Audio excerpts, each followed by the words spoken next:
السلام علیکم ورحمۃ اللہ تعالی وبرکاتہ۔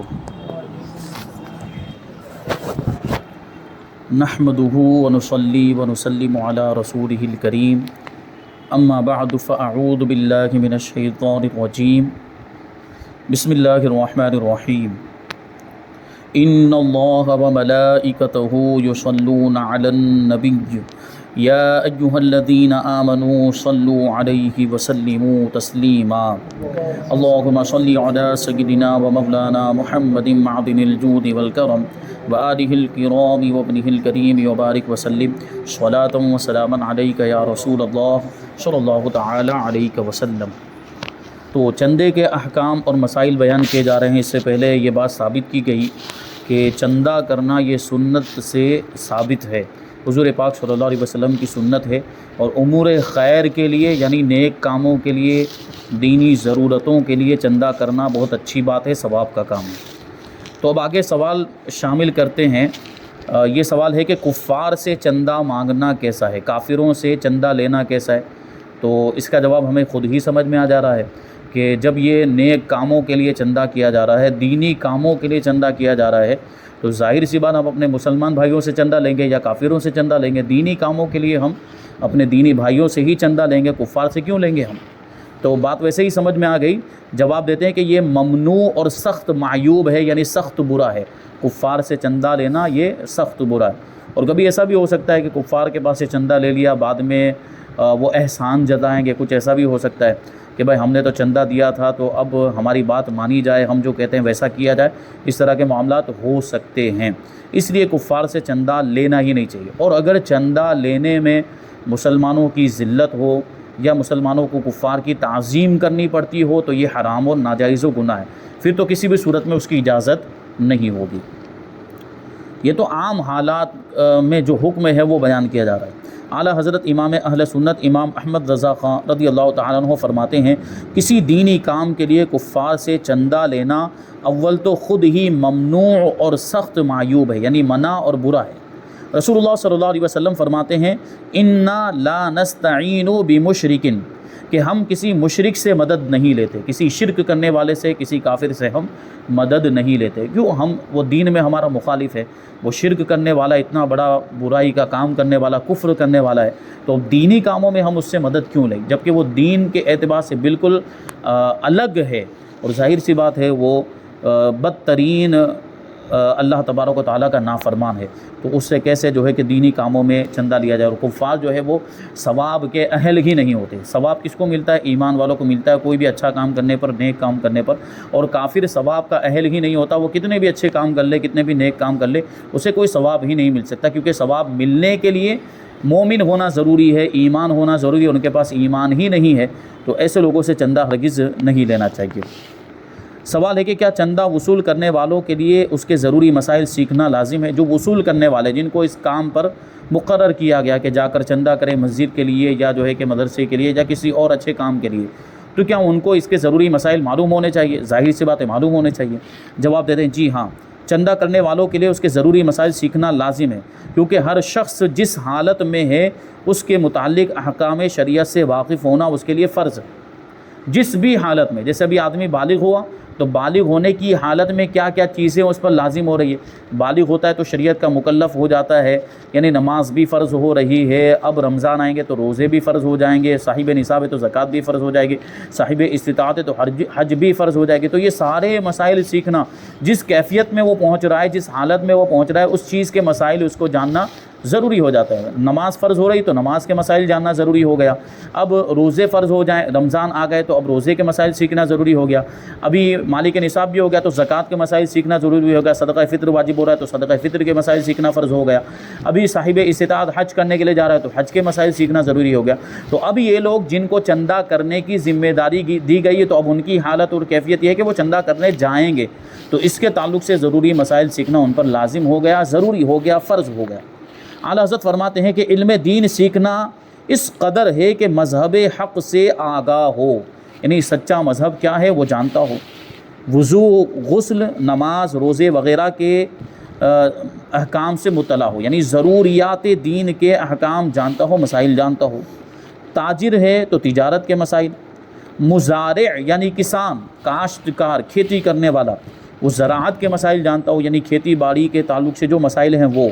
اجیر یعنی جو کسی کے یہاں ملازم ہوا ہے، جو کسی کے یہاں مزدوری کر رہا ہے، وہ اجارے کے مسائل جانتا ہو، یعنی ملازمت کے مسائل ضروری جانتا ہو۔ غرض ہے کہ ہر شخص جس حالت میں ہے اس کے بارے میں احکام شریعت سے واقف ہو، یہ فرض عین ہے، یعنی ہر ایسے شخص پر لازم ہے۔ یعنی مان لیجئے کہ ابھی چند لوگ مل کر ملازمت کر رہے ہیں، اس میں سے ایک نے ملازمت کے مسائل سیکھ لے، دوسرے نے نہیں سیکھے، تو ایسا کافی نہیں ہوگا، بلکہ ہر ایک کے لیے وہ ملازمت کے مسائل سیکھنا ضروری ہے اور لازم و ضروری۔ تجارت کرنے کے لیے جتنے لوگ جا رہے ہیں، مثال کے طور پر ایک محلے میں سے 12 لوگ، 20 لوگ، 25 لوگ تجارت کرنے کے لیے گئے، بازار میں گئے، تو اس کا مطلب یہ نہیں کہ 5 لوگوں نے تجارت کے مسائل سیکھ لیے تو کافی ہو گیا، نہیں، بلکہ سب کے لیے سیکھنا ضروری ہے۔ فرض عین کا یہی مطلب ہوتا ہے۔ حدیث میں ہے طلب العلم فریضۃ علی کل مسلم و مسلمہ، کہ ہر مسلمان مرد اور عورت پر علم حاصل کرنا فرض ہے۔ یہ کون سا علم ہے؟ وہی ضروریات کا علم ہے، جس کو ہم فرض علوم سے بھی تعبیر کرتے ہیں، اور الحمدللہ اسی مقصد کے تحت ہم نے جو ہے کہ اس درس کا آغاز کیا۔ فرض علوم کورس کا جو درس ہے کہ اس میں ضروری مسائل بیان کیے جاتے ہیں، اور نماز، روزہ، حج، زکوٰۃ اور عقائد کے بارے میں سب سے پہلے تو اس میں مسائل اور ضروری باتیں شامل کی گئی۔ پھر آگے دیکھیں تو جو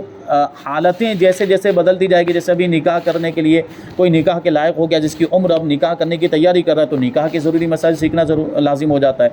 پھر اگر دوسرے خرید و فروخت وغیرہ کے مسائل، قربانی کے مسائل، ہم نے جو ہے کہ بہت ساری چیزیں اس میں شامل کی، تو یہ جس حالت میں آدمی ہے اس کے بارے میں مسائل سیکھنا لازم اور ضروری ہو جاتا ہے۔ آگے سوال ہے کہ سود یا رشوت کی رقم سے غریبوں کی مدد کرنا یا مسجد کے استنجا خانے کی تعمیر کروانا کیسا ہے؟ بسا اوقات ایسا ہوتا ہے نا کہ وہ کوئی حرام کاروبار کرتے ہیں، ہمارے یہاں پہ جس کو کہتے ہیں 2 نمبر کا دھندا کرتے ہیں، تو ان کا جو پیسہ ہے وہ حرام ہے، یہ حرام ذریعے سے حاصل ہوا ہے، یا سود کا پیسہ ہے، سود یعنی جس کو بیاج کہتے ہیں، بیاج کا پیسہ، یا رشوت، کیونکہ رشوت بھی حرام، رشوت دینا بھی حرام، لینا بھی حرام، اسی طرح سود دینا بھی حرام ہے، لینا بھی حرام، تو یہ حرام مال ہے۔ حرام مال سے غریبوں کی مدد کر رہا ہے، یا جو ہے کہ حرام مال سے مسجد میں تو نہیں لگا رہا، لیکن مسجد کا استنجا خانہ جو ہے کہ تعمیر، بیت الخلاء، ٹوائلٹ، یہ تعمیر کروا رہا ہے، تو یہ کرنا کیسا ہے؟ جواب: کسی نے سود اگرچہ نیک کاموں میں خرچ کرنے کے لیے لیا، تاہم اسے سود لینے کا گناہ ہوگا، یعنی اگرچہ اس نے یہ سوچ کر لیا کہ اس کو لے کر میں کسی نیک کام میں لگا دوں گا، پھر بھی اس کی اجازت نہیں، پھر بھی حرام ہی ہے، پھر بھی گناہ ہے۔ سودی مال کے بارے میں حکم یہ ہے کہ جس سے لیا اسے واپس کر دیں، یعنی سود، بیاج جس سے لیا ہے اس کو واپس، وہ جو رقم، سود کی جو رقم ہے، جیسے مثال کے طور پر آپ کو سمجھاؤں کہ کسی کو 20,000 روپے قرض دیا تھا، اور جب اسے واپس لیا تو 22,000 روپے لیا، تو 20,000 تو اس کے خود کے ہیں، وہ 20,000 تو وہ رکھے گا، لیکن جو اوپر کے جو زائد 2,000 ہے وہ سود ہے، بیاج ہے، لازم ہے کہ وہ اسی کو واپس کر دے جس کے پاس سے اس نے لیا ہے، یا اس مال کو صدقہ کر دے۔ جبکہ رشوت، چوری یا گناہوں کی اجرت کے بارے میں حکم یہ ہے کہ انہیں بھی نیک کاموں میں خرچ نہیں کر سکتے، بلکہ ان میں تو یہ ضروری ہے کہ جس کی رقم ہے اسے ہی واپس لوٹا دیں، یعنی رشوت ہے یا چوری کا مال لیا ہے، یا گناہوں کی اجرت، کوئی گناہ کا کام کیا اور اس کی جو اجرت، جیسے مثال کے طور پر کوئی خاتون فاحشہ ہے جو زنا کاری کرواتی، جسم فروش، تو اب اس کی جو اجرت، جو جسم فروشی پر جو اس کو اجرت ملے گی، جو زنا کروائے گی، اس پر جو اجرت اس کو مل رہی وہ حرام ہے،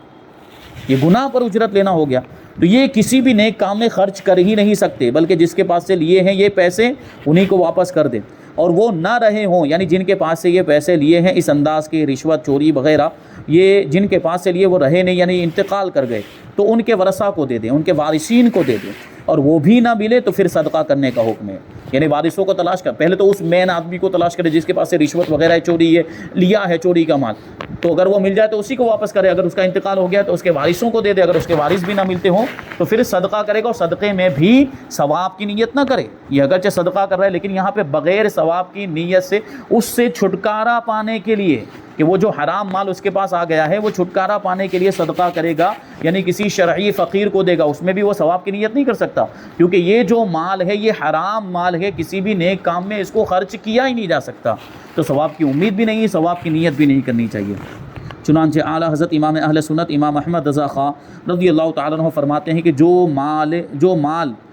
رشوت یا تغنی یعنی گانے بجانے یا چوری سے حاصل ہوا، اس پر فرض ہے کہ جس سے لیا ان پر واپس کر دے، وہ نہ رہے ہوں تو ان کے ورثہ کو دے دے، یعنی اس کے وارثین کو دے دے، پتہ نہ چلے تو فقیروں پر تصدق کرے، یعنی صدقہ کر دے۔ خرید و فروخت کسی کام میں اس مال کا لگانا حرام قطعی ہے، بغیر صورت مذکورہ کے کوئی طریقہ اس وبال سے سبکدوشی کا نہیں۔ یعنی یہ 3 طریقے بتا دیے کہ جس سے لیا اس کو واپس کر دے، یا اس کے وارثوں کو دے دے، یا پھر صدقہ کر دے۔ یہ 3 طریقوں کے علاوہ چوتھا کوئی طریقہ نہیں ہے اس سے چھٹکارا پانے کا، یہی طریقہ اختیار کر سکتے ہیں، اور اپنے استعمال میں ہرگز نہیں لا سکتا، کسی کو دے بھی نہیں سکتا۔ ہاں صدقہ کر سکتا ہے کسی شریف فقیر کو، جب کہ وہ جس کے پاس سے لیا وہ نہ ملتا اور اس کے وارث بھی نہ ملتے ہوں تب صدقہ کرے۔ یہی حکم سود وغیرہ عقود فاسدہ کا ہے۔ فرق صرف اتنا ہے کہ جہاں جس سے لیا بالخصوص انہیں واپس کرنا فرض نہیں، بلکہ اسے اختیار ہے کہ جس سے لیا ہے اسے واپس دے دے، خواہ ابتداءً تصدق یعنی خیرات کر دے۔ ٹھیک ہے، یعنی عقود فاسدہ میں یعنی وہ معاملات جو مسلمان اگر آپس میں کریں تو ناجائز و گناہ ہو، خرید و فروخت کا معاملہ بھی مسلمانوں کے درمیان ہو تو وہ ناجائز و گناہ ہو، تو ایسا مال حاصل کر لیا تو ایسی صورت میں اسے واپس کر دے جس کے پاس سے لیا ہے، اور یہاں پہ صدقہ کرنا چاہے تو صدقہ بھی کر سکتا ہے۔ اور یہ بھی یاد رکھیے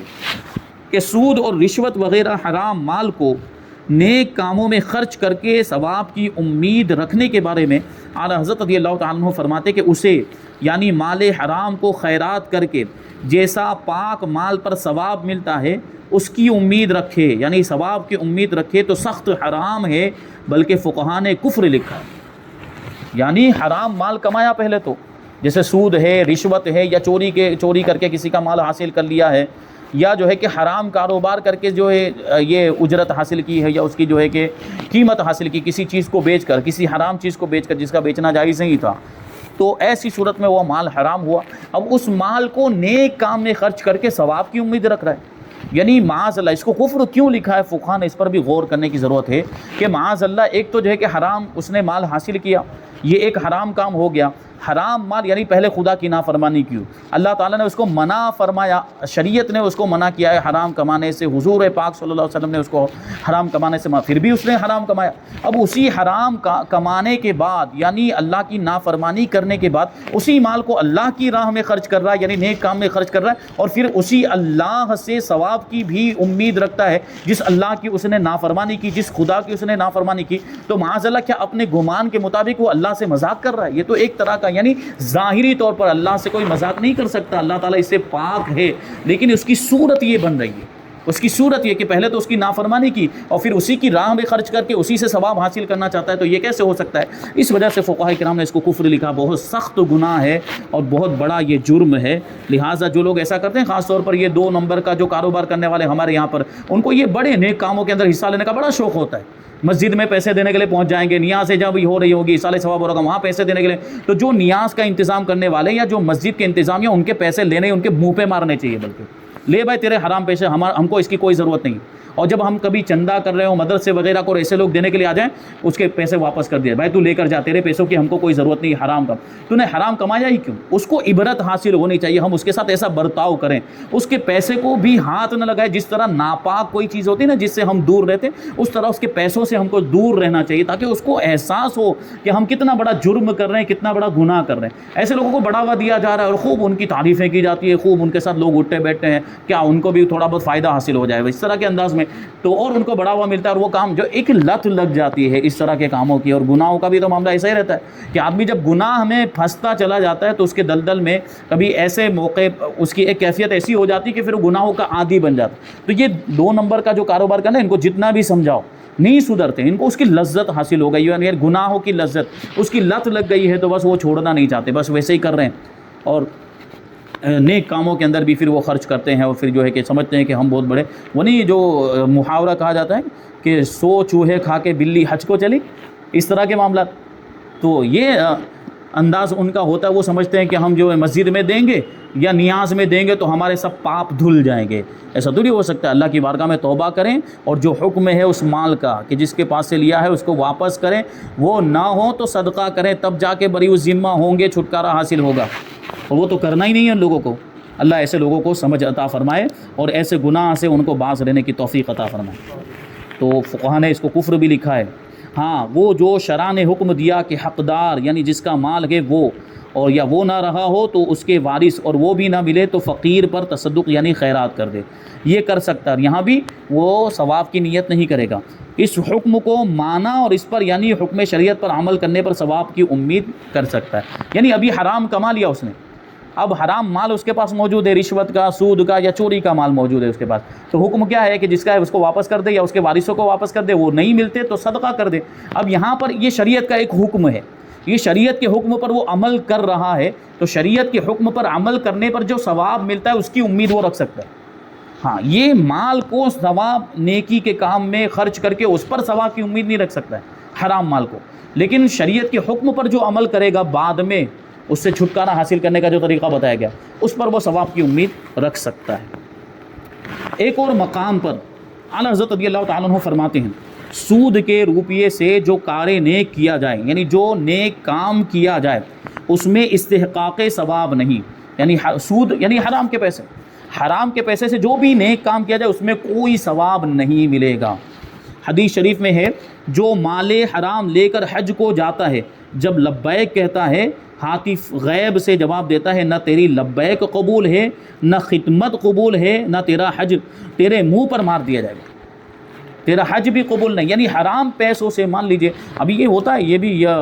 یہ جو حرام کمانے والے، تھوڑی تو ان کو ابھی اتنی تو سمجھ ہے کہ ابھی اپنے ماں باپ کو بھیجنا چاہتے ہیں نا تو کوئی جائز اس کا ذریعہ ڈھونڈتے ہیں، ابھی تک تو اتنے معاملات ہیں، ہم دیکھ رہے ہیں، اتنی سوجھ بوجھ رہتی ہے کہ کوئی حلال کاروبار بھی کرتے ہیں اور اس کو الگ سے جمع کرتے ہیں اور اپنے ماں باپ کو بھیجتے ہیں، تو یہ ہوتا ہے۔ اگر یہ ہے تو ٹھیک ہے، لیکن حرام کام سے ہی کوئی حج کرنے کے لیے جا رہا، حدیث شریف میں ہے، دیکھیں ان کو سننا چاہیے، ان کو عبرت حاصل کرنی چاہیے کہ ایس جو حرام مال سے حج کرنے کے لیے جاتے ہیں تو ان کو ایک غیب سے آواز دینے والا وہ آواز دیتے ہوئے کہتا ہے کہ نہ تیرا لبیک قبول ہے، نہ تیری خدمت قبول ہے، یعنی جو خدمت جو تو کر رہا ہے یہاں پر، یہ تیری خدمت بھی قبول نہیں، اور تیرا حج تیرے منہ پر مار دیا جائے گا، یہاں تک کہ تو یہ مال حرام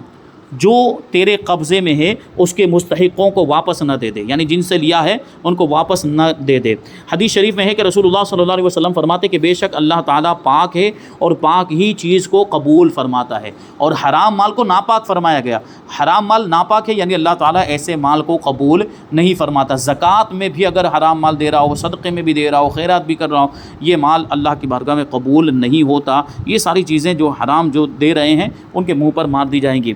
تو یہ ایسے لوگ جو ہیں ان کو سدھر جانا چاہیے کہ مسلمان ہیں، ایمان والے ہیں، تو ہمیں حلال کمائی کمانی چاہیے کہ اللہ تعالیٰ نے ہمیں حلال کمانے کا حکم دیا، حلال روزی کھانے کا حکم دیا۔ آپ سنتے رہتے ہیں کہ ایک لقمہ حرام کا اگر ہمارے پیٹ میں چلا جائے تو 40 دن تک کی عبادت قبول نہیں ہوتی، اور یہاں تو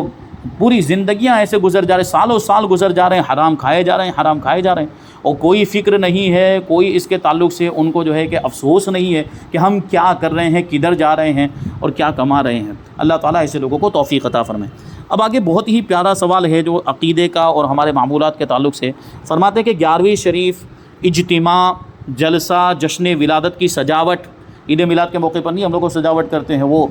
اور اعراس بزرگان دین، یعنی بزرگان دین کا عرس جب ہوتا ہے تو ان کے لیے کیا ہوا جو چندہ تھا وہ بچ گیا، تو اب اس کا کیا کیا جائے؟ جو چندہ بچ گیا ہے اس کا کیا کیا جائے؟ کیا اسے کسی دوسری جگہ استعمال کر سکتے ہیں؟ اس کے تعلق سے کچھ باتیں آ چکی تھی، اب اور یہاں پہ جو ہے کہ مزید وضاحت کے ساتھ اس کو یہاں پہ شامل کریں گے۔ جواب دیتے ہیں 11ویں شریف کی نیاز، اجتماع یعنی جو ہے کہ واعظ نصیحت کے لیے جو پروگرام ہوتا ہے، تقریر، بیان، جس میں ہوتا ہے جلسہ، جشن ولادت کی سجاوٹ، یا اعراس سے بزرگان دین وغیرہ کے لیے لیا ہوا چندہ بچ جانے کی صورت میں چندہ دینے والے اگر معلوم ہو تو بچی ہوئی رقم انہی کو لوٹانا ضروری ہے، کیونکہ جو بچ جاتا ہے وہ چندہ دینے والوں کی ملکیت میں واپس لوٹ جاتا ہے۔ جیسے مثال کے طور پر میں نے کل سمجھایا تھا آپ کو کہ 20 لوگوں نے مل کر چندہ کیا، 2000 روپے چندہ ہوا تھا، 100 روپے جمع کیے تھے اور 1500 روپے خرچ ہوئے، 500 روپے بچ گئے ہیں، تو وہ 500 روپے 20 لوگوں کے حصے کے حساب سے یعنی 20 میں تقسیم ہو کر جتنا جتنا بنتا ہے وہ ان کی ملکیت میں واپس لوٹ جائے گا، تو ان کو واپس کرنا ضروری ہے۔ ان کی اجازت کے بغیر کسی دوسرے مصرف میں استعمال کرنا جائز نہیں، یعنی جس کام کے لیے دیا گیا تھا اسی کام میں استعمال کر سکتے ہیں، بچ گیا ہے تو اس کو ہم ان سے پوچھے بغیر دوسرے کام میں استعمال نہیں کر سکتے۔ اور اگر معلوم نہ ہو، یعنی کن لوگوں نے چندہ دیا وہ معلوم نہ ہو، تو جس کام کے لیے چندہ دینے والوں نے دیا تھا اسی میں صرف کریں۔ مطلب کیا ہوا؟ جیسے مثال کے طور پر 11ویں شریف کے لیے، 11ویں شریف کی محفل کے لیے دیا تھا، تو تو اب ظاہر سی بات ہے اس مرتبہ کی محفل ہو گئی، اس سال کی مثال کے طور پر 11ویں شریف کی محفل ہو گئی، اس میں جو چندہ دیا تھا وہ بچ گیا ہے، تو اب 11ویں شریف کی محفل کے لیے ہی دیا تھا، اب ظاہر سی بات دوسری کسی محفل میں استعمال نہیں کر سکتے، دوسرے کسی کام میں استعمال نہیں کر سکتے، اب ہمیں کیا کرنا پڑے گا؟ چندہ دینے والے معلوم ہو تو ان کو پوچھ لیا جائے گا یا ان کو واپس کر دیا جائے گا۔ یہاں چندہ دینے والے معلوم نہیں ہے اور انہوں نے اسی کام کے لیے چندہ دیا ہے، تو کیا فرماتے ہیں؟ آئندہ سال 11ویں شریف کا انتظار کریں گے، اور آئندہ سال جب 11ویں شریف کا موقع آئے گا پھر سے محفل منعقد کی جائے گی تو اس میں یہ بچے ہوئے پیسے لگا دیے جائیں گے۔ اگر اس طرح کا کوئی دوسرا کام نہ پائیں تو فقراء پر تصدق کر دیں۔ یہ تو 11ویں شریف ایک مثال دی، تو 11ویں شریف تو سال میں ایک مرتبہ آتی ہے تو اس کو بچا کے رکھا جا سکتا ہے، لیکن مان لیجئے کہ کوئی ایسا موقع ہے جو دوسری مرتبہ آنا ہی نہیں ہے کہ اس میں اب خرچ کیا جا سکے، دوسری مرتبہ وہ موقع ہی نہیں آئے گا، ایسے کسی کام کے لیے لوگوں نے چندہ کیا تھا، تو اب وہاں پہ حکم ہے کہ فقیروں پر صدقہ کر دیں۔ بہرحال اگر چندہ دینے والے معلوم ہے، اور اس کی ڈیٹیل رکھنی چاہیے ہم کو، کیونکہ یہ بہت اہم مسائل ہوتے ہیں کہ ہم نے کن کن لوگوں کے پاس سے چندہ لیا ہے، تو ان سے فوراً جو ہے کہ بات کر لی جائے کہ بھائی یہ پیسے بچ گئے تو ان کو کیا کیا جائے، یا جو ہے کہ چندہ لیتے وقت ہی ان سے اجازت لے لی جائے، عام اجازت لے لی جائے کہ اس کام کے لیے چندہ تو لے رہے ہیں لیکن بچے گا تو ہم کسی دوسرے نیک کام میں اس کو لگا دیں گے، تو ایسی صورت میں اجازت ہوگی دوسرے کام میں لگانے کی۔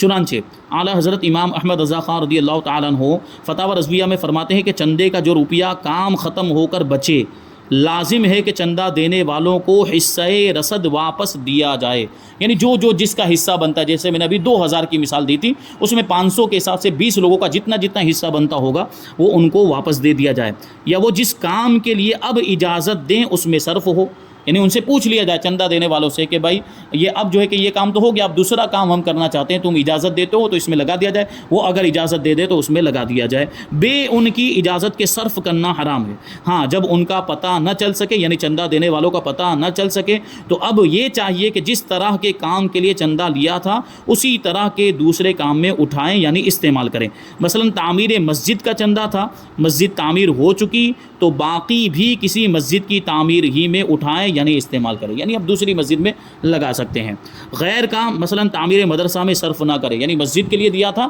مدرسے کی تعمیر میں نہیں لگا سکتے، اور اگر اسی طرح کا دوسرا کام بھی نہ پائیں تو وہ باقی روپیہ فقیروں پر تقسیم کر دیں، یعنی فقیروں پر صدقہ کر دیں۔ ابھی اس کے تعلق سے اور بہت سے کچھ مسائل باقی ہیں کہ چندے کی رقم بچ جائے تو کیا کیا جائے، پھر اس کے علاوہ مسجد کے چندے کے تعلق سے خاص طور پر مسجد کا جو چندہ ہوتا ہے اس کے ضروری مسائل بیان کیے جائیں گے۔ اللہ تبارک و تعالیٰ کی بارگاہ میں دعا ہے کہ جو کچھ بھی بیان ہوا اس پر ہم سب کو عمل کرنے کی توفیق عطا فرمائے۔ وما علینا الا البلاغ۔ السلام علیکم۔